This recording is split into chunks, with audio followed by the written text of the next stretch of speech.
A racist and corrupt cop kicked a black man inside a courtroom, not knowing that the man he was humiliating was a United States Navy SEAL, trained in silence, forged by war, and about to change everything. It started like a regular court day. Nothing special. Nothing loud. Just another name on the docket, just another black man walking into a courtroom, or so it looked to the officer standing by the bench. The man wasn't in uniform. He wasn't holding a badge. He had no medals on his chest or anything that screamed military hero. He was wearing a simple dress shirt, tie a little loose, and the tired face of someone who'd seen too much and said too little. He was there for a routine matter, just a quick process to verify his military service paperwork after returning from a classified mission overseas. Nothing controversial. Nothing public. Just a formality. But for that officer, all he saw was skin. And in his eyes, black skin meant threat. Black skin meant disrespect. Black skin meant power that didn't belong there. And that? That was enough. The officer was already angry that morning. The kind of anger that comes from years of hate bottled up behind a badge. He had a history, not just of roughing people up, but of doing it with a smirk. A badge, a gun, and a system that never made him pay. He liked making people feel small. He liked reminding folks who he thought was in charge. And when he saw the black man speaking quietly to the court clerk, something in him snapped. Without asking a single question, without even confirming the man's identity, the officer stormed over and barked, "You people never learn, do you?" His voice was loud enough to stop conversations. The clerk froze. People turned their heads. No one spoke. The man calmly responded, "Excuse me," but before the words could finish leaving his mouth, the officer shoved him, hard, then kicked him square in the chest. Right there. In court. In front of everyone. Phones came up. Gasps filled the room. A veteran, a hero, humiliated like a criminal. The man stumbled back 2 steps but didn't fall. He looked down at his shirt, now wrinkled and slightly stained from the officer's boot. He straightened it with a kind of silence that shook the room harder than the kick did. He looked the officer dead in the eyes, not with fear, but with something deeper. Disbelief. Containment. And behind that, a storm. Then came the words that made history. "You just kicked a Navy SEAL, sir." No one knew what to say. The judge's gavel hit once, then stopped. The officer blinked, frozen. Whispers turned into chaos. And from that moment on, the story wasn't just about brutality. It was about truth. Exposure. And reckoning. What the officer didn't know was that this man had served 12 years in the Navy, with 5 overseas deployments and a Medal of Valor that the Pentagon had tried to keep classified. He had saved lives. He had made sacrifices that no courtroom would ever fully understand. And all he wanted that day was to finalize a piece of paper so he could finally go home and heal. But instead, he was treated like dirt, like every inch of his service, every drop of his sacrifice meant nothing, because of the color of his skin. And that was the beginning. In just a matter of hours, the courtroom footage exploded online. People across the country saw the kick, the stare, the words. Comment sections flooded with outrage. Not just from activists, but from veterans, judges, soldiers, and mothers.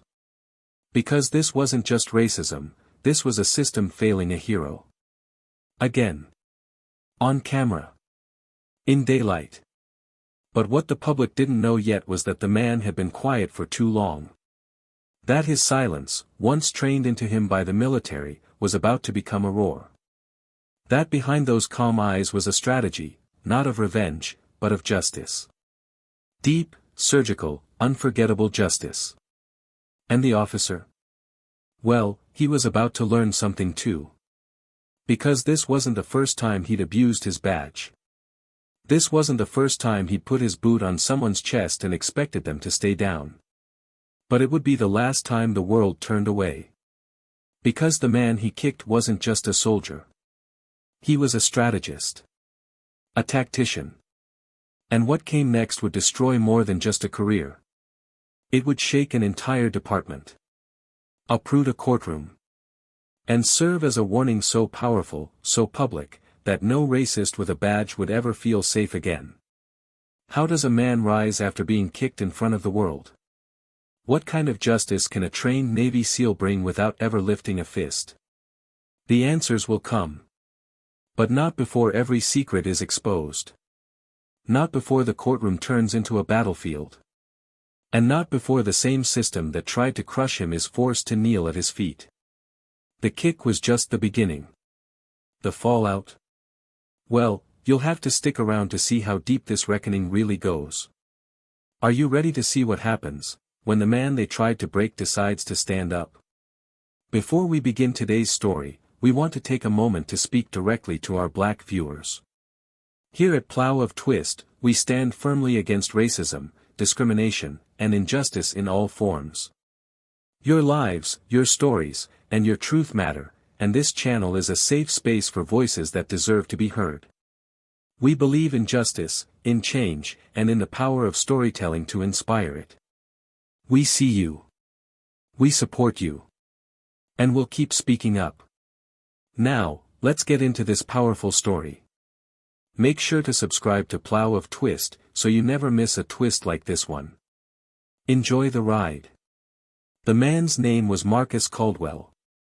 38 years old, 6'2", shoulders squared like a statue carved from discipline and loss. His voice rarely rose, but when it did, it cut through noise like a blade. He had the kind of presence that didn't ask for attention, it commanded it, even in silence. But on most days, Marcus preferred to blend in. Not because he lacked confidence, but because life had taught him that peace was quieter in the shadows. He lived with a calm most people mistook for indifference. They didn't know what he'd seen, what he'd carried, or what it took to stay still in a world constantly trying to push him down. What they saw was a quiet black man in plain clothes. What they didn't see was the warrior behind his eyes. Marcus was born in Norfolk, Virginia, but raised in Memphis, Tennessee, where his mother, Miss Clara, worked double shifts as a nurse and his father, Lionel, was an ironworker who barely made it home before midnight. Life wasn't kind, but it was honest. He learned early on that if he wanted anything, he'd have to earn it twice as hard as others. The streets of Memphis weren't easy for a young black boy with a sharp mind and a quiet spirit, but Marcus made it through, kept his head low, fists ready, and heart intact. At 17, after burying his best friend to gun violence and standing over a scholarship letter he couldn't afford to accept, Marcus walked into a Navy recruitment office and never looked back. He didn't tell his mom until the night before he shipped out. She cried, harder than he'd expected, but she also held his face, kissed his forehead, and said, "Don't let this world break you, baby. If they try, you break the silence instead." Those words lived in his chest like a prayer, tucked beneath body armor and between classified assignments in countries no one would ever talk about on the news. Over the years, Marcus became the kind of soldier who didn't chase medals but kept earning them. 12 years in the Navy. 7 of those as a SEAL. He'd done everything from underwater demolition missions to hostage rescues in desert climates. He was the kind of man you'd send when all other options failed. Quiet, deliberate, and precise. His unit respected him, even feared him a little, but not for his strength. For his patience. For his unwavering discipline in the middle of chaos. And because Marcus never cracked. Never cried out. Never lost control. Until the day he left. When he came back to Memphis, the air felt different. Streets he'd once walked now felt unfamiliar. His neighborhood was changing, some homes abandoned, others bulldozed and replaced with polished condos and security gates. The corner store where he used to buy sunflower seeds was now a frozen yogurt bar. The kids didn't play ball in the street anymore, they stayed inside, heads down in screens. Even his childhood home looked smaller than he remembered. And yet, some things hadn't changed at all. The stairs. The suspicion. The way cashiers followed him with their eyes instead of their words. The way cops slowed down when he crossed an intersection, just to watch a little longer than necessary. Marcus had no arrest record. No history of violence outside his service. No complaints, no priors. But he was still a tall black man with sharp eyes and calm confidence. And in a country that feared what it didn't understand, that was enough to raise alarms. At this point in his life, Marcus wasn't looking for glory. He wasn't chasing status. He just wanted peace. He wanted to sit in his backyard with a cup of coffee, breathe deep, and forget what it felt like to be shot at from 3 sides. He'd bought a modest home near the edge of the city, nothing fancy, 2 bedrooms, a narrow porch, a dog named Booker who barked at squirrels and slept at Marcus's feet like a shadow with fur. He spent his days reading, fixing up his truck, and volunteering at a local youth center that barely had enough funding to keep its doors open. He wasn't flashy. He didn't walk around announcing he was a Navy SEAL. Most people didn't even know. He didn't post about it, didn't wear gear that said, veteran, didn't want to be thanked for service he never did for attention in the first place. Marcus believed the work spoke for itself. But sometimes, silence is mistaken for weakness. And sometimes, people forget that still waters hold the deepest power. One rainy afternoon, Marcus received a letter from the Veterans Affairs Office requesting that he appear in court to finalize a backlog of paperwork concerning his active duty classification and benefits. It was supposed to be routine, a 30-minute appearance to verify service records and have them updated in the system. He had done everything right. Brought his documents. Wore a clean dress shirt, polished shoes, and carried himself with the same dignity that had gotten him through deserts and war zones. The courthouse was downtown. It looked as cold and unforgiving as he remembered. Concrete pillars, tight security, indifferent clerks. Marcus arrived early, passed through metal detectors, and sat quietly in a wooden bench as others were called. He didn't expect a welcome. He didn't expect much at all, just to be in and out before lunch. But then came Officer Ryan Coyle. Coyle was in his mid-40s. Broad frame, clean-shaven, pale skin flushed from years of alcohol and unchecked anger. He walked with the kind of entitlement that could only be bred, not earned. He wasn't just a cop. He was a man who believed the badge gave him permission to act out every bias he had ever been told was right. To him, black men were either suspects, threats, or deadbeats. He didn't know Marcus. Had never seen him before. But the moment he spotted him standing at the clerk's counter, calm, composed, and black, his blood rose. It wasn't what Marcus did. It was how he stood. The quiet self-respect. The way he didn't look afraid, didn't look ashamed, didn't shrink. Coyle didn't like that. Not one bit. That was when it started. The insults weren't shouted. They were muttered under breath at first. Little things.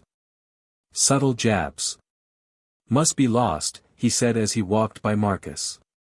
Thought y'all only came in here wearing orange jumpsuits. Marcus ignored him. Didn't look up.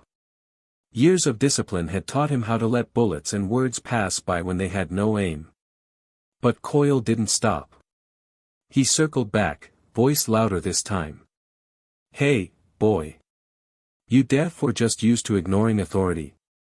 Marcus turned his head, slowly, locking eyes.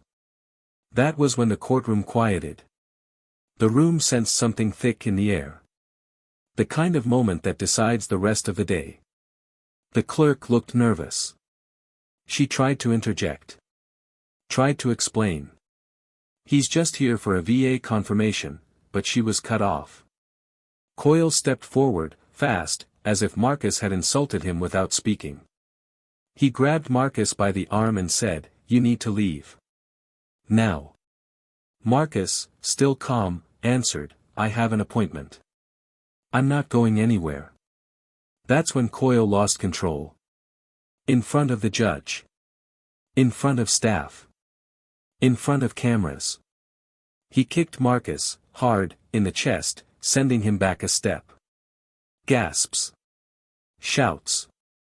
Someone screamed. Phones came out. The clerk dropped her papers.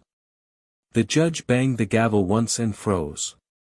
And through it all, Marcus stood tall. He fixed his shirt. Raised his eyes.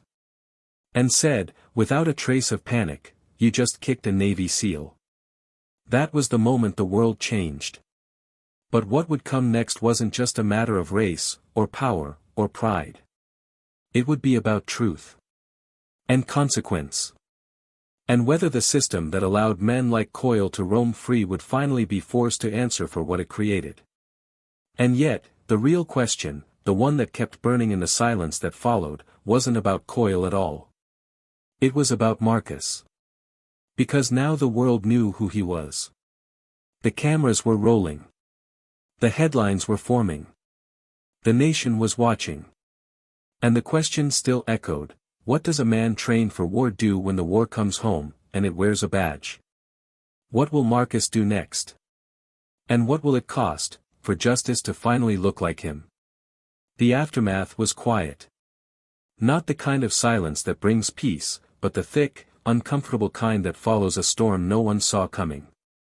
Marcus stood still in the courtroom, the echo of that single phrase, "You just kicked a Navy SEAL," still vibrating in the air like the tail of a thunderclap.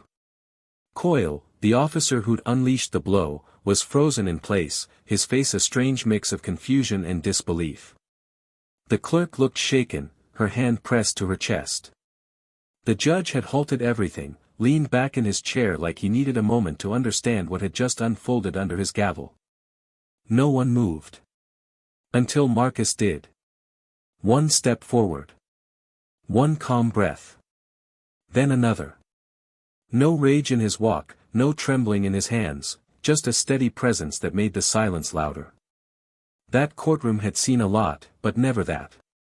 Marcus was taken to the back briefly, not because he was being arrested, but because they didn't know what else to do with him.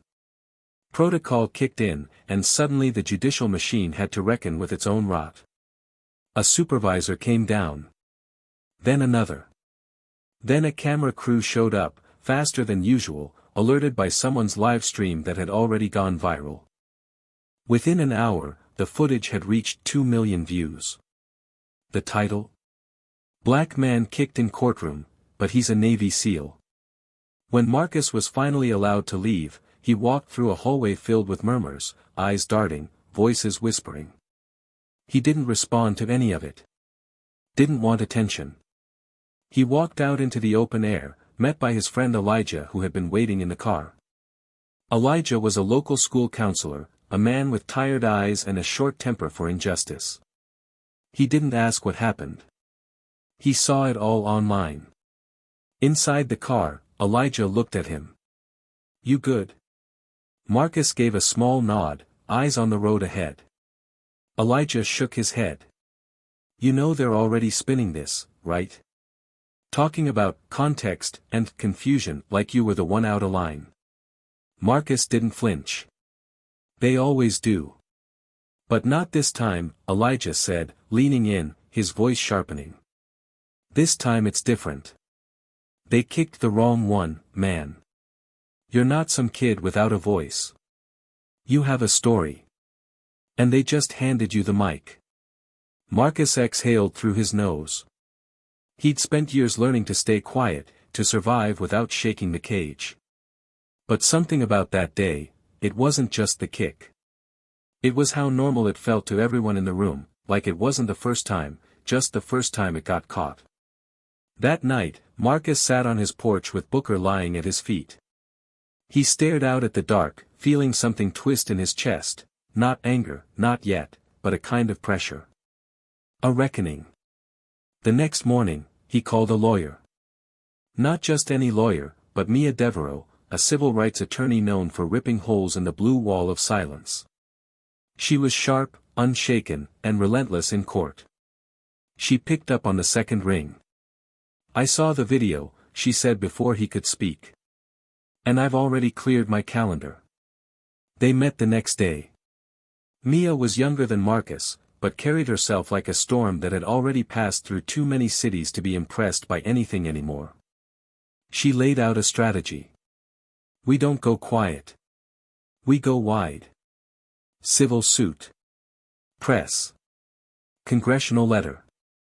We use this as a weapon. Marcus nodded slowly. I don't want fame. Mia looked him dead in the eye. Good.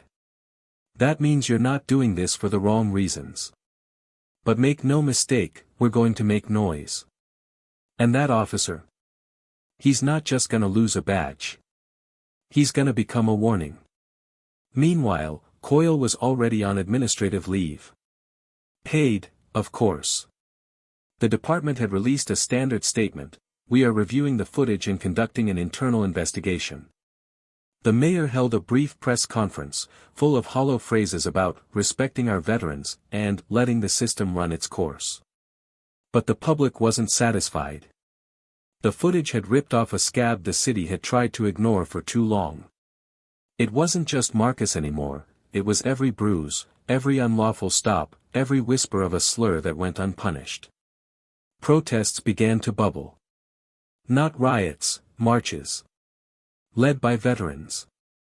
Black, white, brown, all of them outraged by the idea that a man who had served in silence could be silenced again. Marcus watched it unfold from the edges.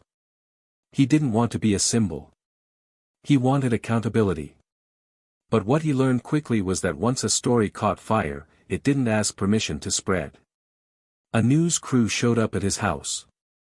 He turned them away. A local pastor asked him to speak at a rally. He declined. But when a teenage boy, no older than 16, knocked on his door just to say, "You make me want to join the Navy now, sir," Marcus realized something had shifted. One night, Mia called with urgency in her voice. "We have a problem," she said. Internal Affairs has been sitting on reports about Coyle for years. Excessive force. Misconduct. All buried. But now, they're leaking. Someone inside wants this out. Marcus sat forward. Why now? Because your case is the thread. And someone finally wants to pull it. They began collecting stories. Witnesses. Victims. Cops who left the force because of what they saw. A pattern emerged: Coyle had been protected for years by the very system that now acted surprised at his actions. He wasn't a rogue. He was a symptom. Tension grew. The city felt it. The department felt it. And Marcus, he began to feel the weight of every decision. Each step he took forward meant something would never be the same again. Not just for him. For everyone. Then came the subpoenas. The court date. The official suit filed under violation of civil rights, abuse of authority, and unlawful use of force. Mia delivered the paperwork herself to the city attorney's office, looking them in the eye the entire time. Coyle's defense was being handled by a police union lawyer. Old, slick, and unapologetic. At the first hearing, he spoke as if Marcus was the one who overreacted. It was a misunderstanding, he argued. A moment of confusion in a high-pressure environment. Marcus stood beside Mia and said, loud enough for the room to hear, there was no pressure. Only a man with power and no control. The media was present. They wrote it down. People were watching again. But beneath all of that, something darker was building. Threats started coming. Anonymous calls to Marcus's house. Letters with no return address. Warnings to drop the case before things got ugly. Mia's office was broken into, nothing stolen, but files disturbed. It was clear someone didn't want the truth coming out. Marcus didn't back down. Instead, he leaned in. He began writing. Documenting everything. Every incident. Every detail. A full report, top to bottom. Mia helped compile it. And when it was done, they didn't send it to the local press. They sent it to the Department of Justice. A federal civil rights division opened an inquiry. And still, Marcus kept quiet. Let the storm build. Let the city boil. Until one evening, sitting in a meeting room just days before the court's final phase, Mia placed a folder in front of him. Inside were documents. Photos. Names. She looked him in the eye, her voice low. What I'm about to tell you changes everything. Marcus flipped open the folder. His eyes scanned. His breath slowed. His fingers tightened on the paper. He looked up at Mia. And asked, "Are you sure this is real?" She nodded once. "It's real. And it's big." Marcus leaned back, the weight of what he'd just read pressing against his ribs like another kind of war. Because now he knew that what happened to him wasn't just personal. It was part of something bigger. And the people who tried to break him were about to learn what it meant, when the man they kicked down decides to rise, and bring the whole truth with him. Ready for the fallout? Because it's coming. And it's going to be louder than anyone expected. The courthouse was packed. Not just with reporters and officials, but with people, ordinary people, veterans, teachers, students, black elders with tear-lined eyes, and teenagers holding handmade signs that read "Justice has a name." The air was thick with heat, not from the weather, but from anticipation. Inside, beneath the high ceilings and aged wood panels, sat Marcus, dressed in the same kind of quiet dignity he always carried. Next to him, Mia tapped her pen gently against the table, her eyes fixed on the front, watching every move like it was a chess match that had been building for years. The federal hearing was underway, and Marcus's civil suit had become something else entirely. It had become an example. A case not just about brutality, but about betrayal, of trust, of power, of truth. Across the room, Ryan Coyle sat with his attorney, jaw clenched, arms crossed, his usual smugness buried beneath the weight of exposure. For days, his reputation had been dragged across national news, not only for what he did to Marcus, but for what he did to countless others, cases swept under, victims silenced, files doctored or gone missing. But today wasn't about allegations. It was about facts.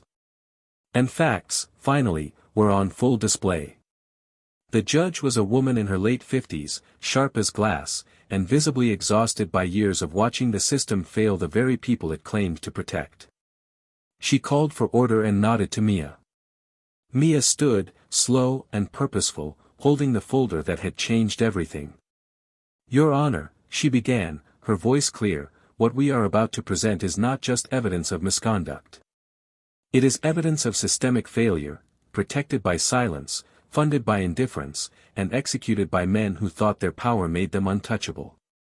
She handed the judge a copy of the folder, then turned to the courtroom. For years, Officer Coyle operated with the knowledge that no one would stop him. Not his superiors. Not internal affairs. Not the unions who were supposed to protect integrity, not impunity. Why? Because every time he crossed a line, that line was quietly moved. Reports vanished. Cameras were turned off. Victims were told to let it go. Until now. The judge flipped the pages, slowly. Mia continued, "Within this folder are 12 redacted complaints, all involving Officer Coyle. 12. Dating back nearly a decade. All buried. All connected by a single name in the approval column, Deputy Chief Alan Bristow." The room reacted like an electric current had passed through it.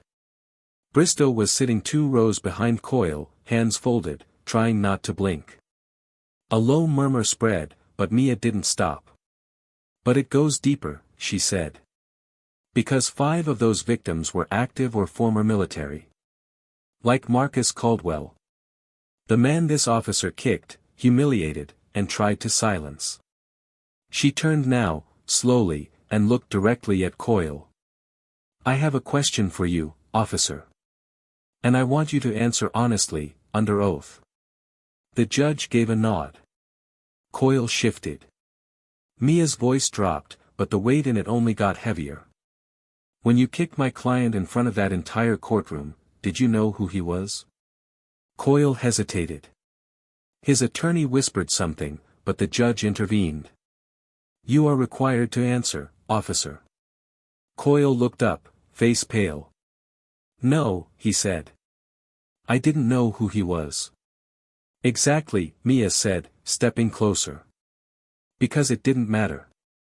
You didn't care. You saw a black man and assumed you had the right to harm him. And you assumed the system would protect you, again." Marcus sat still, breathing evenly, the only sign of emotion in the way his hands folded tighter on his lap. Then Mia pulled out the final piece. "There is one more file," she said. "One that was never supposed to be found." She approached the bench and handed it to the judge. This file was leaked from inside the department. It contains transcripts of internal emails between Officer Coyle and Deputy Bristow, emails discussing how to flag veterans with darker profiles during public interactions, and how to restructure incident reports when force was used. The judge's face changed. A quiet horror passed through her eyes, like she was watching the roof of justice crack above her. Mia paused, letting the silence fill the room. Marcus finally stood. His voice wasn't loud. It didn't need to be. "I served this country because I believed in something bigger than myself. I followed orders. I carried brothers on my back. I bled in places no one will ever read about. I came home thinking that service meant something. But this? This is what I got. A boot to the chest because I didn't look like I belonged." He looked at Coyle, then at Bristow, then the judge. "I'm not asking for sympathy. I'm not asking for revenge. I'm asking for recognition. Of the truth. Of the pain. Of the damage that silence causes. Because if I didn't have a record, if I wasn't trained, if I hadn't survived everything I survived, I'd just be another man forgotten." There was no applause. Just stillness. Mia walked back to her seat. The judge called for a recess. As people shuffled out, Marcus stayed behind. Coyle stood up, trying to avoid his eyes, but Marcus spoke before he could pass. "I wasn't your first," Marcus said softly. "But I'll be your last." Outside the courtroom, chaos waited. Reporters shouted questions. Microphones crowded every inch of sidewalk. But Marcus didn't stop. He walked through the crowd like fog, with Elijah waiting at the curb, engine running. Inside the car, Elijah shook his head, almost laughing through his breath. "Man, you did it. You actually did it." Marcus didn't smile. He looked ahead. Not yet. Because the final verdict hadn't come. And there was still one move left to play. Because Mia hadn't shown everything. There was one more piece. And it was going to break everything wide open. Are you ready to see what happens when the final secret is revealed? Because it's coming. And no one's ready for how deep it goes. The courtroom resumed after the recess, but the atmosphere had changed. The audience returned to their seats with a different kind of silence, tense, electric, thick with the sense that something massive was about to shift. Marcus could feel it in the air, the way a soldier feels a storm before the first crack of thunder. Mia sat beside him, her jaw tight, eyes forward, but he could tell she was holding something back. Not out of fear, Mia didn't know fear, but out of precision. She was waiting for the exact right moment to strike the final blow, the kind that doesn't just bruise, but collapses everything underneath it. Across the room, Officer Coyle stared at the floor, his arms now uncrossed, posture not quite as arrogant.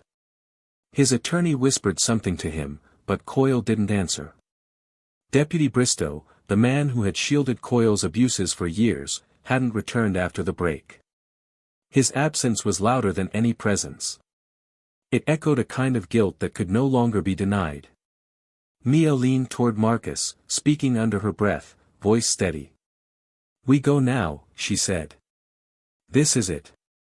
She stood, addressed the judge, and asked permission to call a surprise witness.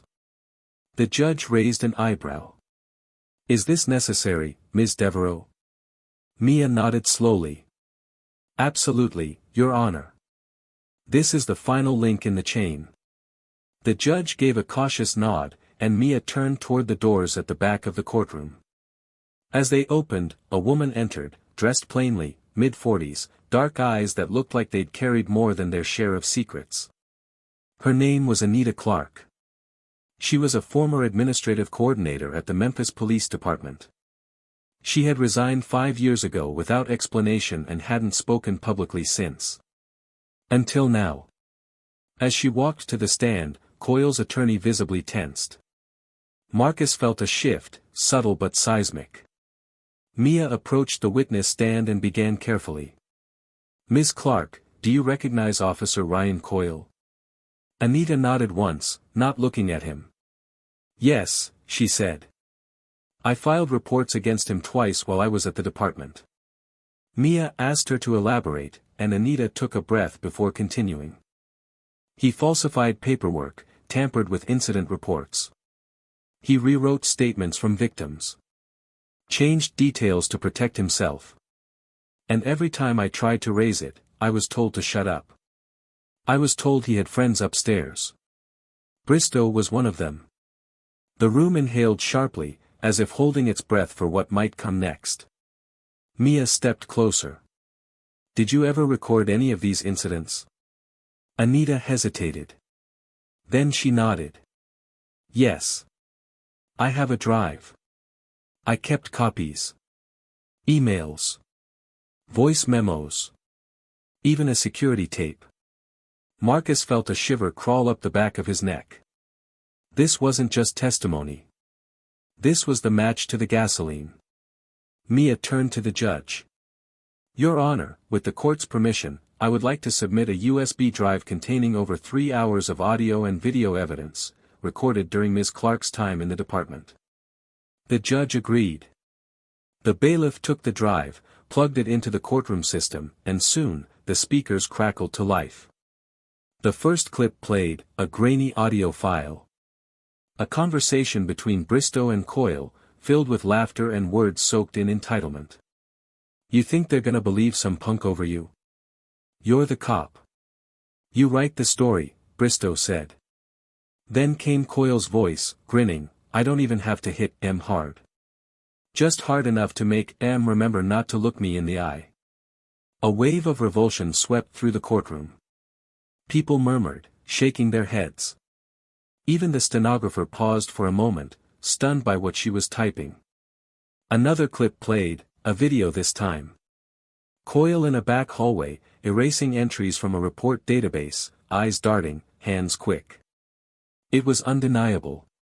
The corruption wasn't just suspected, it was documented.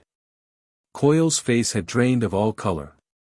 His lawyer stood, trying to object, claiming the chain of custody wasn't proven, but the judge shut it down. We'll allow it. Continue. Mia pressed forward. Ms. Clark, why did you come forward now? Anita looked at Marcus, then at the judge. Because I saw what they did to him. Because it could have been my son. Because it has been someone's son, over and over, and nothing ever changes unless someone speaks. Her voice cracked slightly, but she held firm. When she stepped down, the room was no longer a courtroom, it felt like a reckoning. Coyle sat stiff, his hands shaking slightly now. Marcus watched him, not with vengeance, not with satisfaction, but with clarity. He saw him for what he was, a man who had built a fortress out of fear and power, now crumbling under the weight of truth. The judge addressed the court, her tone heavier now. Given the new evidence and testimony, this court will recommend a formal federal investigation into not only Officer Coyle, but the Memphis Police Department's Internal Affairs Division and Deputy Chief Bristow. A ruling on Mr. Caldwell's civil claim will be rendered shortly. Outside, the crowd had grown. People were gathered in the streets, holding signs, holding each other. It wasn't just about one man anymore. It was about all of them. Every voice that had been silenced. Every story that had been edited or erased. Back inside, Marcus remained seated as the courtroom cleared. Mia leaned toward him again. You did it, she whispered. Marcus didn't answer at first. His mind was full, heart still steady, but the gravity of the moment hadn't yet settled. He finally said, "We exposed it. Now let's see if they actually do something about it." But before they could leave, a voice came from behind them. "Marcus." He turned. It was Coyle, standing just a few steps away. His face looked broken, not in bruises, but in the way a man looks when the mirror finally shows him the monster he's become. He swallowed hard. "I didn't know," he said. Marcus stared at him. "I didn't know you were military," Coyle continued, voice low. And that was when Marcus spoke, calm, slow, and without anger. "That's the problem. You needed to know that I was a soldier to think I deserved respect. You needed a resume to see me as a man. But I didn't need to be anything for you not to put your hands on me." Coyle didn't answer. He lowered his eyes and stepped away. Marcus walked out of the courthouse into the evening light, past the reporters, past the cameras, past the people who now saw him not just as a man who endured, but as a man who changed something. He didn't raise his fists. He didn't shout. He didn't break anything. He simply stood. And when he did, everything around him had to shift. Because for the first time, the system had to look a man like him in the eye, and answer. But what comes next? What happens when the hero walks away, and the system is left exposed, wounded, and watched? What happens when silence finally loses, and truth is the loudest thing in the room? That answer is coming. And the world is listening. The day after the hearing, Memphis didn't wake up the same. Local headlines exploded with words like corruption, cover-up, systemic abuse, but none of those terms could capture the quiet shift that had begun pulsing through the streets. It wasn't outrage anymore, it was reflection. People who had spent years ignoring, dismissing, or denying stories like Marcus's were now forced to sit with the reality that what happened wasn't a glitch in the system, it was the system. That realization sat heavy on the city like a humid summer storm, pressing down on every conversation, every radio segment, every classroom debate. You could feel it in the way people paused before speaking, the way old arguments suddenly lost their grounding, and the way some who had once defended Coyle now fell into silence. Marcus, meanwhile, tried to disappear into his routine, but it was impossible. His face was now recognizable in places that had once overlooked him. At the gas station, a stranger nodded and said, "Appreciate you." At the grocery store, an elderly black woman gripped his hand with both of hers and whispered, "You did what my son never lived to do." At the youth center, kids who once joked and wrestled in the back room now looked at him like a walking myth. Some smiled. Some didn't know what to say. All of them watched.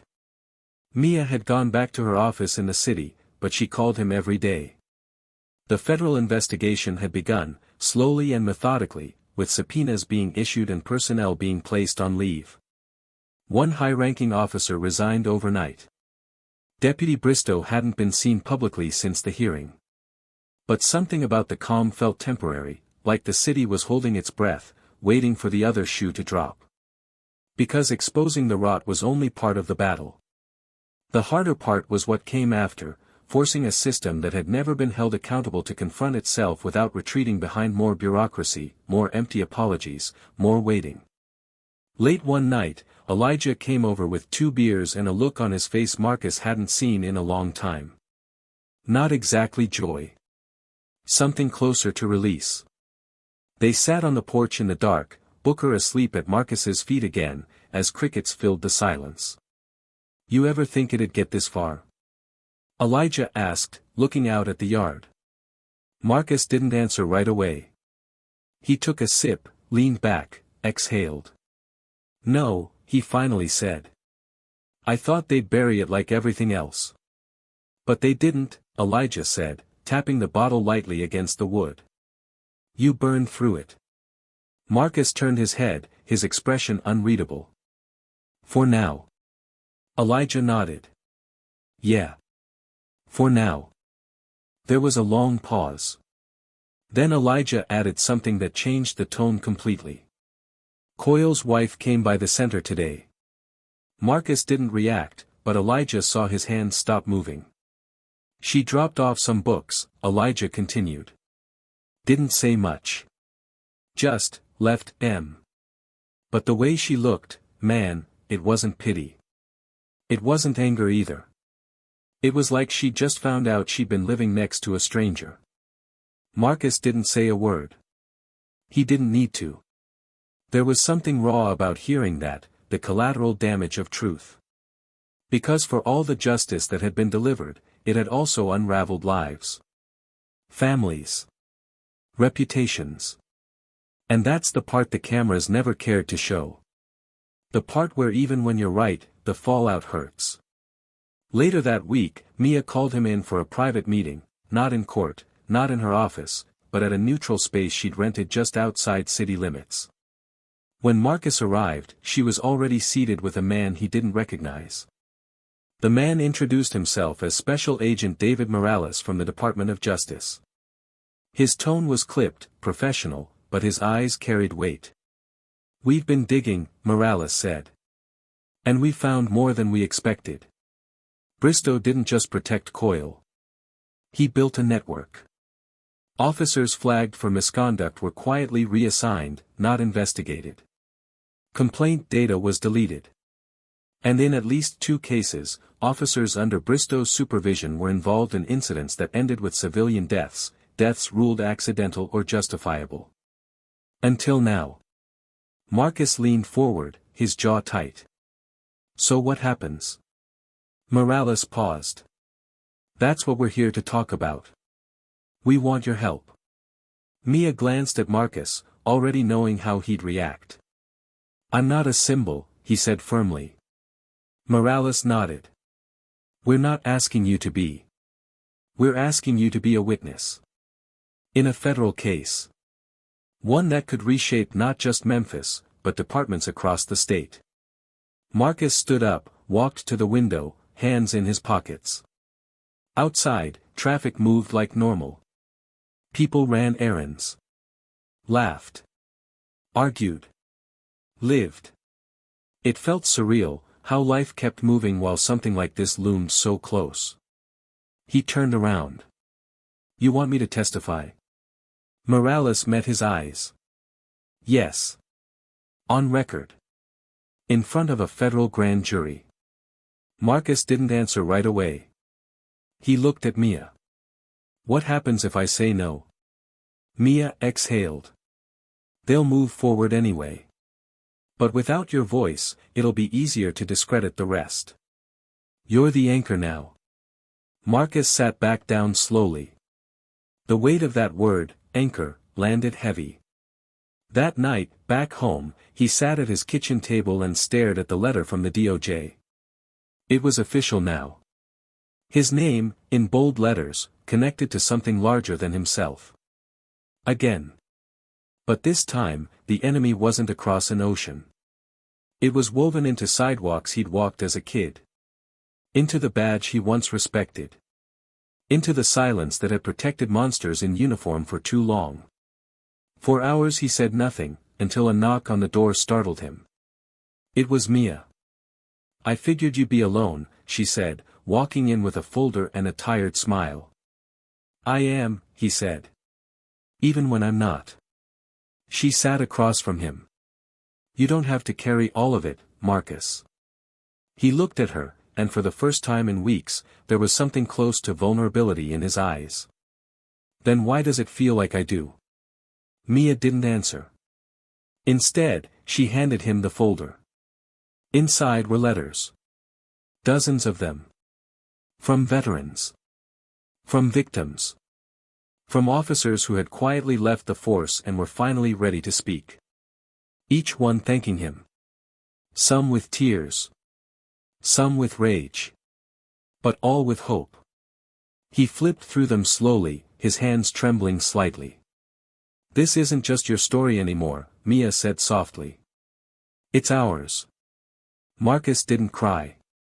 He didn't break. But the silence that followed was the kind that carried more weight than words ever could. Outside, the wind began to rise. And with it, something else. Something that couldn't be stopped now. Because justice wasn't a verdict, it was movement. And Marcus Caldwell was no longer standing alone. But the question remained, in a world still resistant to change, would his voice be enough? Or would the truth he unleashed be more than the system was ready to face? The answer is just ahead. Marcus stood in front of the mirror the morning of his testimony, tying his tie the way he always did, slow, precise, no second knot. His hands moved methodically, but his eyes were distant, searching. This wasn't like suiting up for battle or slipping into a uniform before a mission. This felt more exposed, more personal.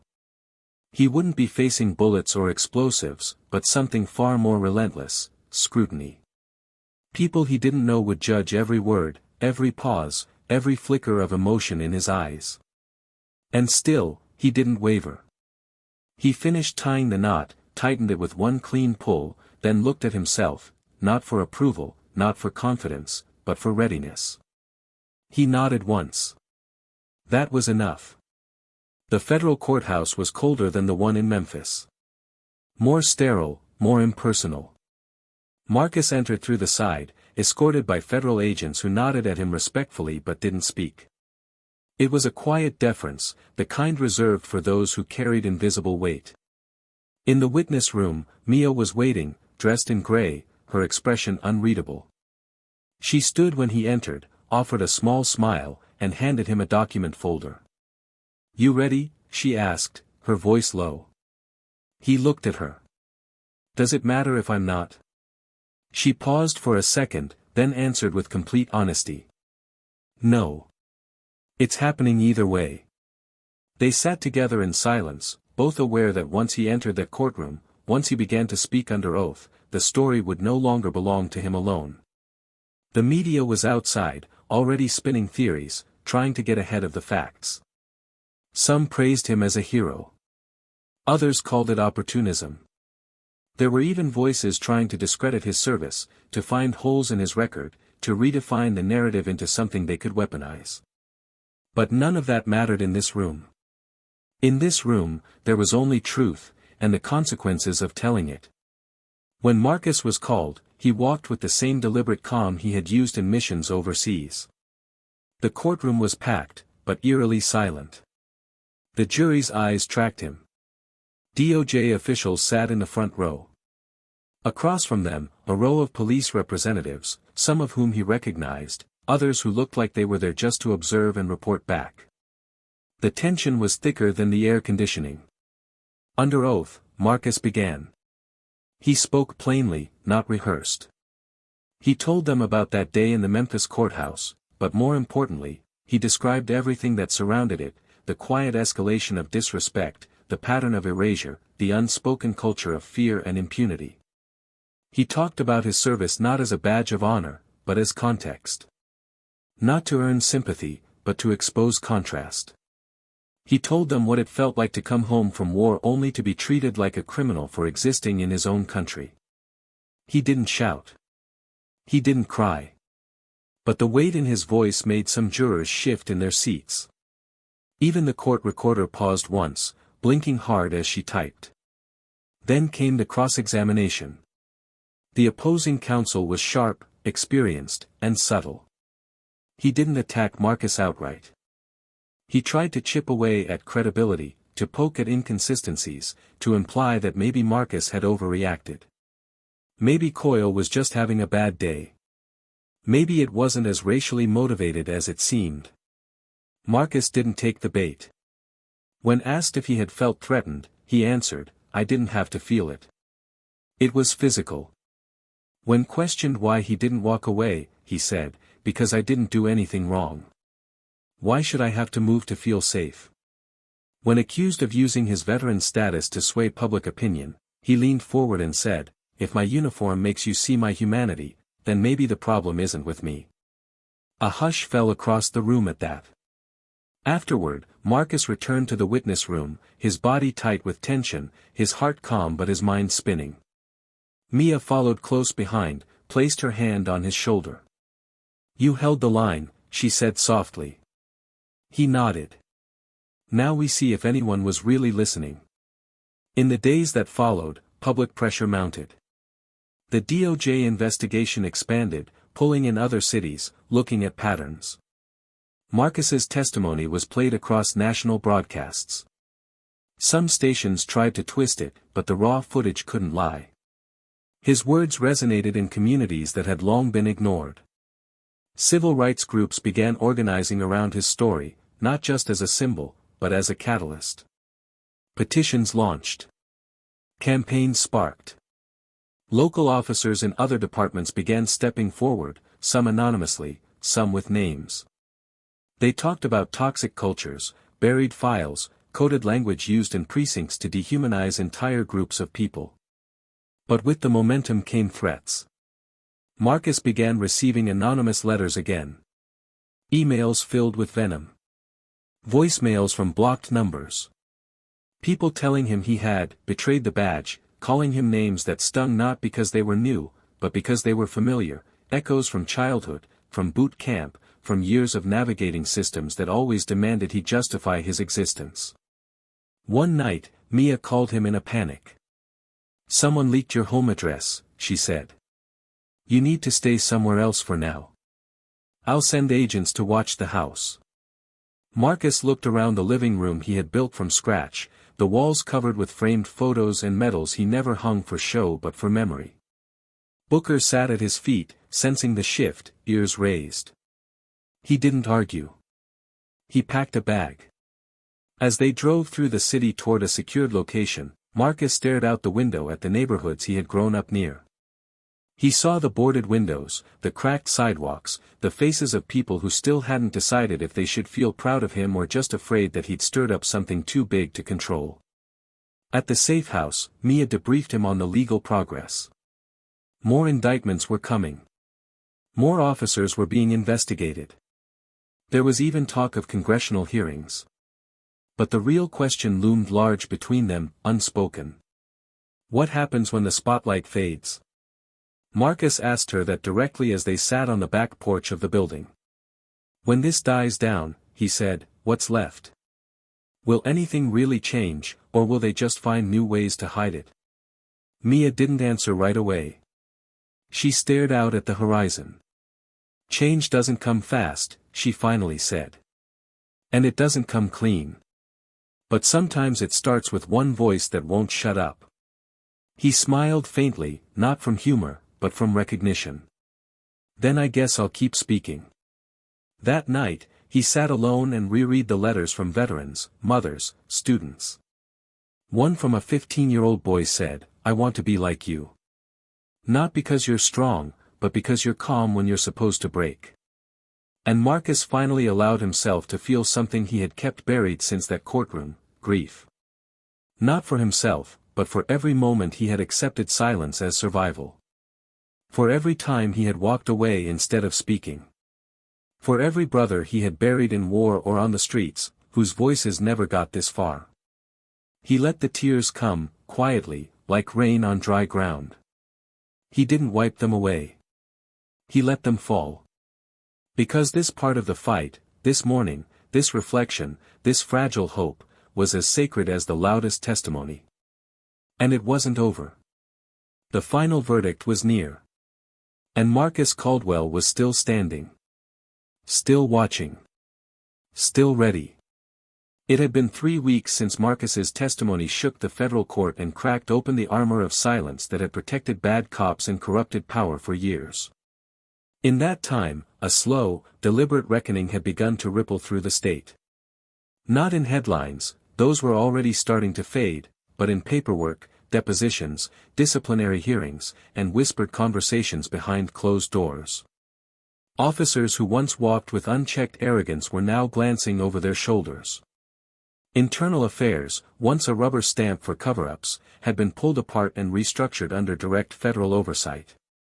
Deputy Chief Bristow had resigned in disgrace, though not before his resignation letter was leaked to the press, half confession, half desperate attempt to frame himself as a man overwhelmed by a flawed system, instead of one who built it to suit his cruelty.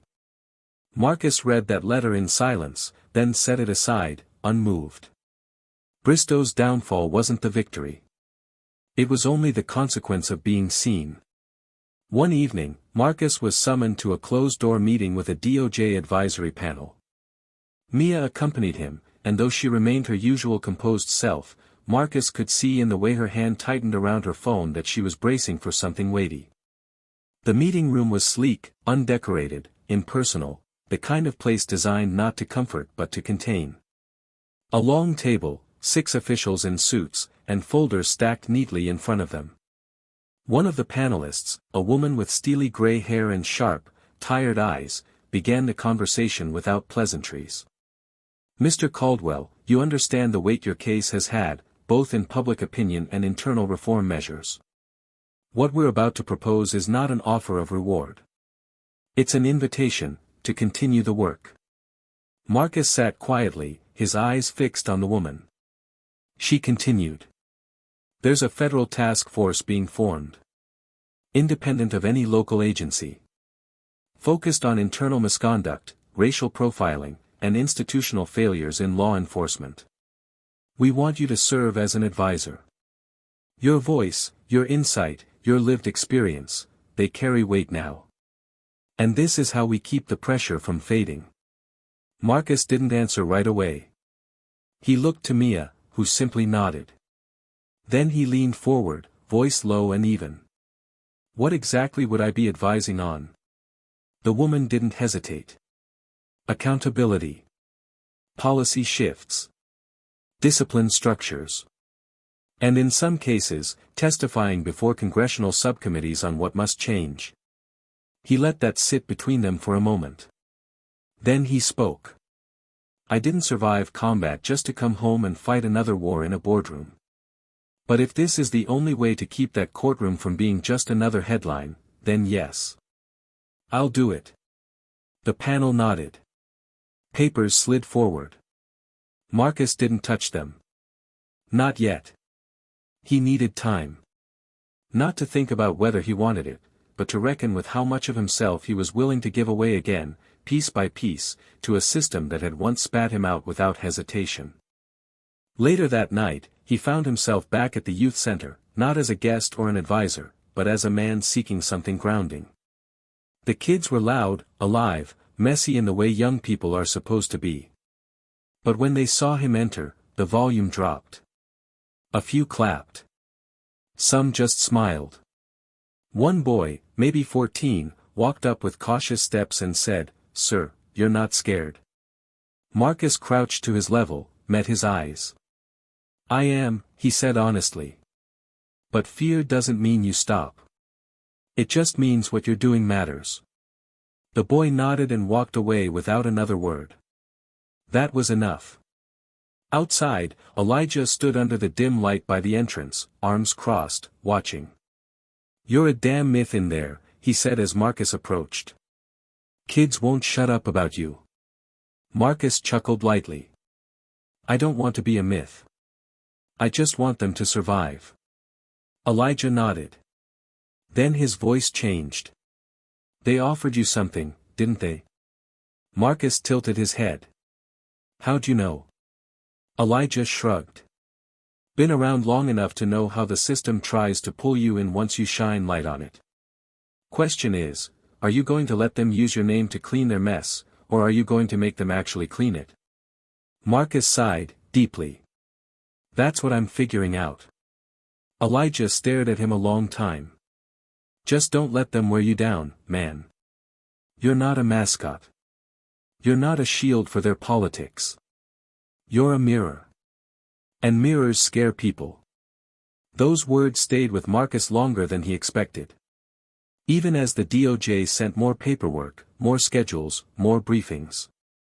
Even as the mayor of Memphis, newly re-elected and newly performative, publicly announced a civilian oversight board, hoping to ride the wave of Marcus's influence without ever having supported him when it counted.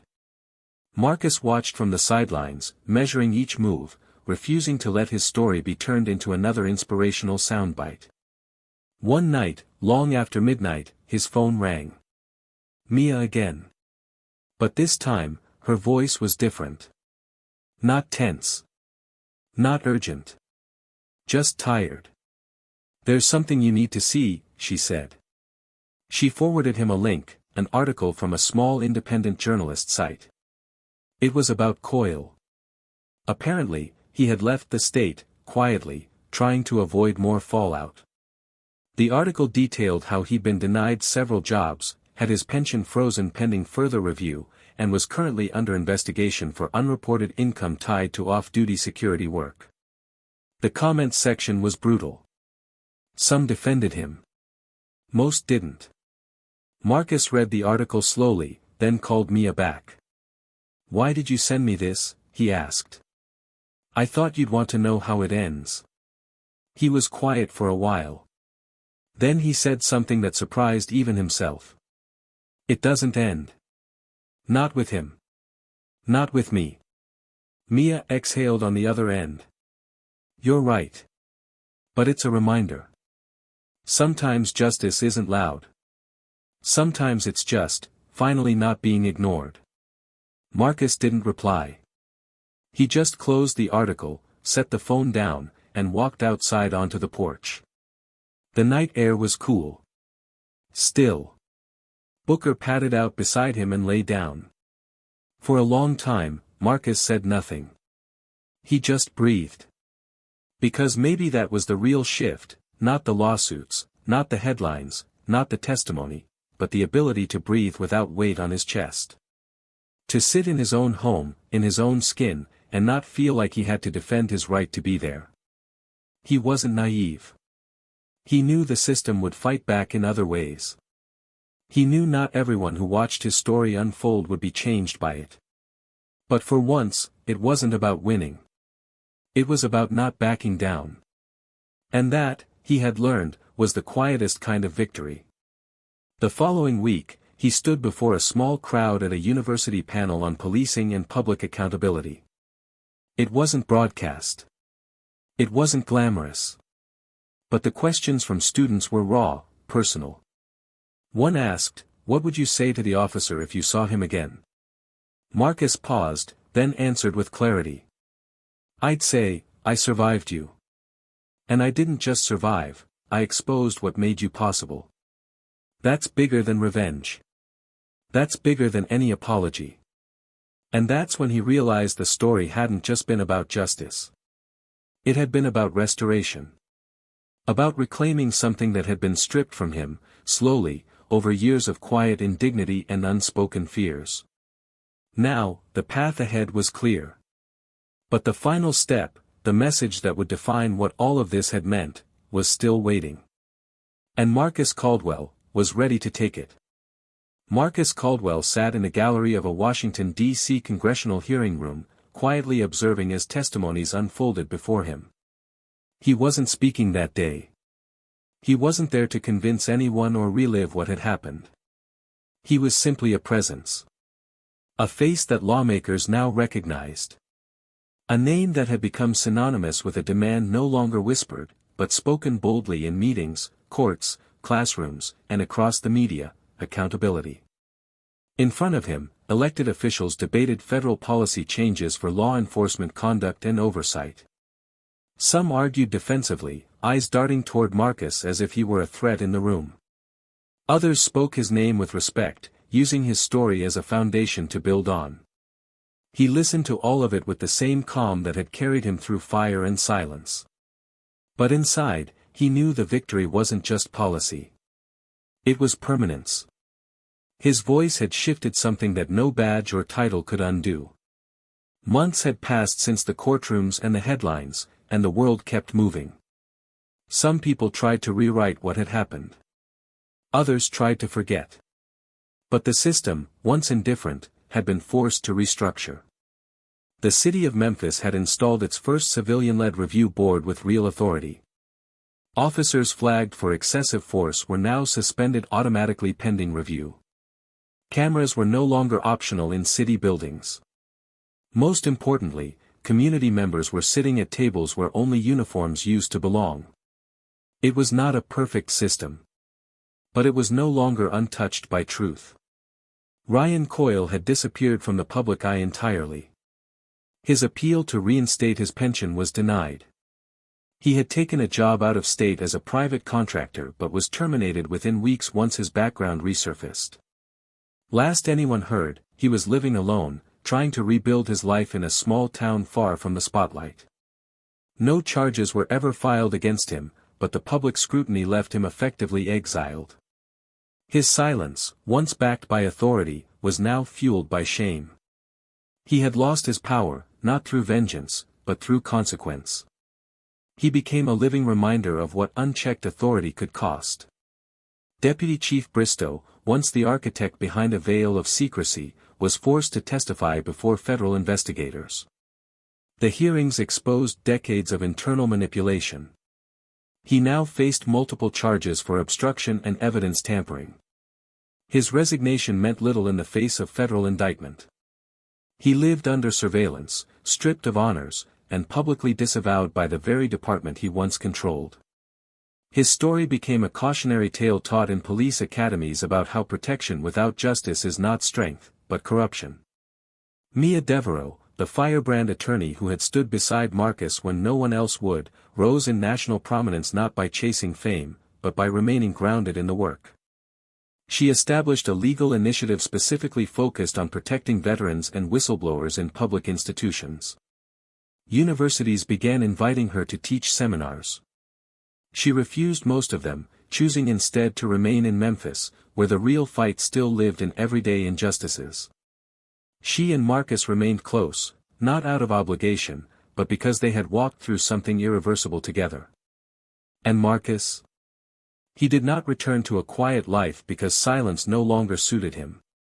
He declined a dozen speaking engagements, turned down television appearances, and refused to publish a memoir. Instead, he partnered with Elijah and other community leaders to convert the once underfunded youth center into a fully equipped community leadership academy. Not a military prep school. Not a political machine. A place where kids could learn their history, know their rights, and grow into leaders without having to survive what he did. The building now bore the name Caldwell House, not because Marcus wanted it, but because the community insisted. He gave lectures there twice a week, mentored youth directly, and never spoke of his past unless someone asked sincerely. His story was known. He had nothing left to prove. One quiet evening, he sat on the back porch of Caldwell House after closing, looking out at a group of teens playing basketball under the new court lights. Booker lay beside him, aging now, slower, but still loyal. Elijah stepped out with 2 cups of coffee and passed one to Marcus. "You good?" Elijah asked. Marcus took a sip, nodded. "Better than I thought I'd be." Elijah smirked. "You ever think it would come to this?" Marcus looked out at the court. "No. But I hoped." Then Elijah grew quiet. His voice dropped lower. "You know, I still remember that first video. When I saw you standing there after he kicked you. You didn't swing. You didn't yell. You didn't flinch. And I remember thinking, he's about to change everything, whether he knows it or not." Marcus smiled, just slightly. "I didn't know. I just couldn't let it slide anymore." Elijah nodded. "That's the thing. Change doesn't always come from noise. Sometimes it comes from stillness that refuses to shrink." As the sun disappeared and the porch light flicked on, Marcus leaned back, letting the breeze move around him. For the first time in years, he wasn't waiting for the next blow. He wasn't scanning for danger. He was resting, not because the world was fixed, but because he had carved out something real. A space where he no longer had to defend his right to exist. A legacy born not from violence, but from unwavering resolve. And now it's your turn, listener. What would you have done, standing in Marcus's shoes? Would you have spoken up? Stayed silent? Fought back in anger or held your ground in dignity? This story isn't just about what happened to one man. It's about the systems that make those moments possible, and the people who choose whether to stand or stay seated. It's about power, yes, but even more, it's about presence. The kind of presence that doesn't ask permission to be respected. So tell us, What did this story make you feel? What part of Marcus's journey hit you the hardest? Was it the injustice? The silence? The redemption? We want to hear from you in the comments. Your voice matters just as much as his. And if stories like this move you, if you believe in the power of truth, justice, and unexpected comebacks, then hit that subscribe button and join us here on Tales of Twist. There's more where this came from. More truth. More fight. More voices that refuse to be silenced. Until next time, stay alert. Stay grounded. And never forget, the most powerful twist is truth.